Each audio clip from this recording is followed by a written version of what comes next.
అని రావణు తలలట్టలు బొందించి అన్న అన్నమయ్య కీర్తనకు భావం తెలుసుకుందాం. యుద్ధములో రావణుని తలలను తెగిన ముండంలా చేసి, భూతములన్నీ వాటిని కాళ్ళతో తొక్కి బుద్ధి చెప్పినవి. దీనికోసం రాముడు ఎంత కష్టపడ్డాడు. అదిగో వానరసేన సముద్రంపై వారధి కట్టింది. లంకకు అంచులలో అంటే ఒడ్డున చుట్టూ విడిసింది. కోట్లాది దానవుల తలలు తెగవేసిరి. ఓ రావణ, నీకు గతి కట్టడి అయిపోయింది. ఇంతమంది కపిసేన ఒక్కసారిగా నీ కోటను ఎక్కారు.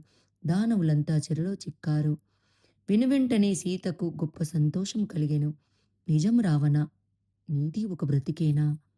ఆ పైన విభీషణునికి పట్టాభిషేకం జరిగింది. అంతకు మునిపే విభీషణుని హితులు లంకను స్వాధీనం చేసుకొనినారు.